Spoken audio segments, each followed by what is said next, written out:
Assalamu alaikum. Hope you are better than yesterday. I am Ariful Islam, the founder of Practice English. আজকে আমরা শিখব use to দিয়ে আগে যেসব কাজ আমরা করতাম যেগুলো অভ্যাস ছিল সেগুলো কীভাবে বলতে হয়। যেমন আমরা কিন্তু প্রায় বলি আমি আগে ক্রিকেট খেলতাম, আমি আগে কাজ করতাম, আমি আগে সকালে ঘুম থেকে উঠতাম, আমি আগে কার্টুন দেখতাম, আমি আগে সকালবেলা কি এটা করতাম সেটা করতাম, আমি আগে ইংরেজি শিখতাম। তার মানে একটা সময় আমরা একটা অভ্যাস ছিল, আমরা কাজটা করতাম। এই কথাগুলো কিন্তু আমরা বাংলাতে প্রায় বলি, তো এই কথাগুলো ইংলিশে কীভাবে বলতে হয় আমরা আসলে অনেকে বলতে পারি না। তার মানে কি এটার প্যাটার্নটা হচ্ছে এটা যে আই ইউজ টু, আমি আগে করতাম, মানে কোনো একটা অভ্যাস আপনার ছিল। আই ডিডন্ট ইউজ টু, আমি সেটা করতাম না। তার মানে আই ইউজড টু, আমি কোনো কিছু করতাম। আই ডিডন্ট ইউজ টু, আমি আগে করতাম না। তার মানে এখন যদি আমি বলি যে আই ইউজ টু প্লে, আমি খেলতাম। আই ইউজ টু স্লিপ, আমি ঘুমাতাম। আই ইউজ টু ওয়াচ, আমি দেখতাম। আই ইউজ টু ইট, আমি খেতাম। আই ইউজ টু গো, আমি যেতাম।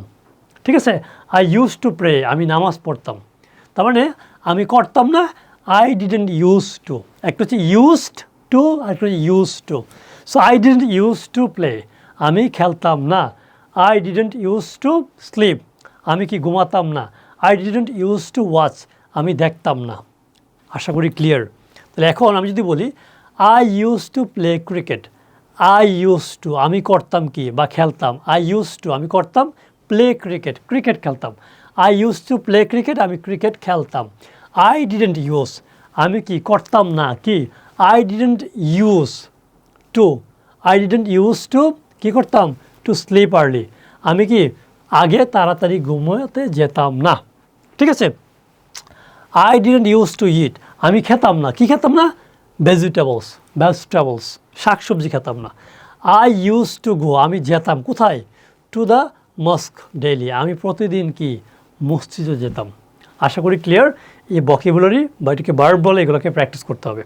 তারপর হচ্ছে আমাদের পরবর্তী লেসন হচ্ছে এখানে এই বিষয়গুলো আপনি বাংলা করতে হবে, যে আপনি বাংলা বুঝেন কিনা। তো এগুলোকে বাংলা করার জন্য এই বিষয়গুলো বুঝতে হবে। যেমন ওয়েক আপ মানে কি, ওয়েক আপ লেট, দেরিতে ঘুম থেকে ওঠা বা জাগা। স্কিপ ব্রেকফাস্ট, নাস্তা না করা। স্ক্রোলিং মানে কি, এই যে স্ক্রোলিং করি, ঘাটাঘাটি করি সারাদিন মোবাইলে, এটা। কনফিডেন্টলি কি, আত্মবিশ্বাসের সাথে। রাইট লেখা, সামথিং নিউ, নতুন কিছু। হ্যাবিট মানে অভ্যাস। চেঞ্জ মানে পরিবর্তন। বিলিভ মানে বিশ্বাস করা। আলহামদুলিল্লাহ মানে আলহামদুলিল্লাহ। তাহলে আমি একটা বলবো, বাকিটুকু আপনাকে বের করতে হবে এখান থেকে। আচ্ছা, আই ইউজ টু, আমি করতাম। I use two wake up, wake up মানে ঘুম থেকে জাগা। I use two wake up, আমি ঘুম থেকে জাগতাম।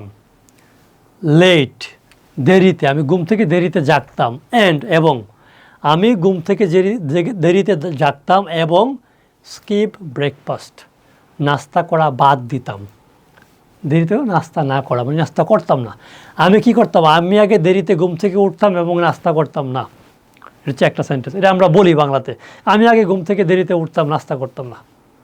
বা আমি আগে নাস্তা করতাম না, আবার দেরিতে ঘুম থেকে উঠতাম। তার মানে এই কথাগুলো আমরা বাংলাতে বলি, বাট ইংলিশে কি বলতে পারি না। তো বাকিগুলা আপনি যদি 1 থেকে নিয়ে এই পর্যন্ত ক্লাস করে থাকেন, তার মানে আপনি এটা অলরেডি পারবেন।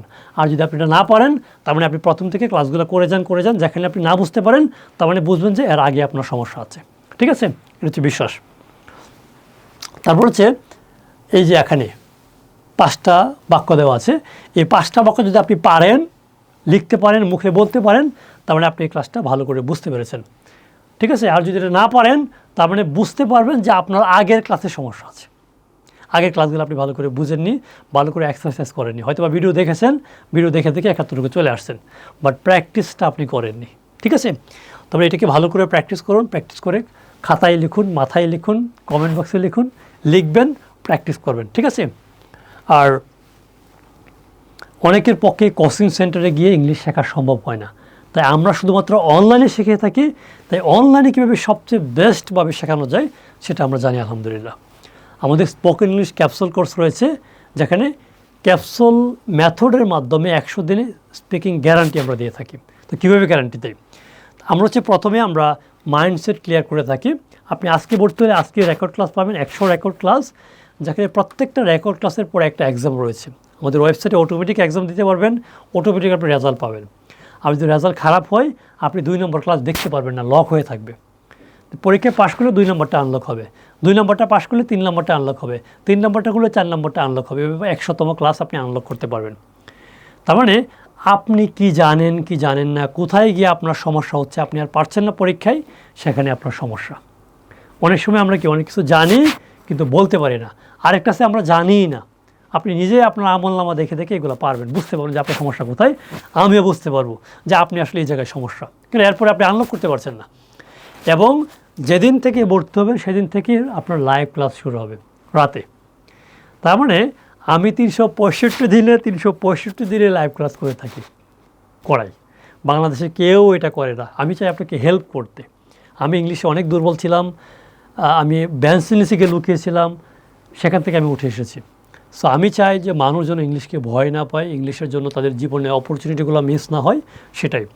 তো ইংলিশ শেখার জন্য যা দরকার একই কোর্সে সব আছে, সব। Record class, exam, live class, আবার হচ্ছে আপনার স্পিকিং টেস্ট, আপনার ডিসকোর্স স্পিকিং ক্লাব যেখানে হাজার হাজার মানুষের সাথে কথা বলতে পারবেন, আপনার Telegram support group, we have everything. But দরকার শুধু আপনার ইচ্ছা শক্তি। আপনি যদি অনেক বই, অনেক কোর্স, অনেক শিক্ষক বেজে খেয়ে থাকেন কিন্তু মুখ দিয়ে কথা বলতে না পারেন, তাহলে please you can join with practice English and you can practice with us. We will help you to learn English, we will help you to speak English with confidence. কথা হবে ক্লাসে ইনশাআল্লাহ। আর যদি ক্লাস নাও করেন, কোর্সে না ভর্তি হন, কোনো সমস্যা নেই, ফ্রি ক্লাসগুলো আপনি করেন। বাট প্লিজ কারো না কারোর সাথে প্র্যাকটিস করেন, কেননা শুধু ভিডিও দেখে কখনো ইংলিশে কথা বলা যায় না। এটা কেউ বলে না, বাট এটা হয় না। কিন্তু ইউটিউবে লক্ষ লক্ষ ভিডিও আছে, আপনি ক্লাস 1 থেকে শুরু করে এতটুকু লেখাপড়া করেছেন কিন্তু হচ্ছে না, তো আপনি নিজেই তো এটা প্রমাণ। তার মানে প্র্যাকটিসটা করুন কারোর সাথে। I think it will be better for you. Okay, so কথা হবে পরবর্তী ক্লাসে। ভালো থাকবেন, সুস্থ থাকবেন, আল্লাহ হাফেজ।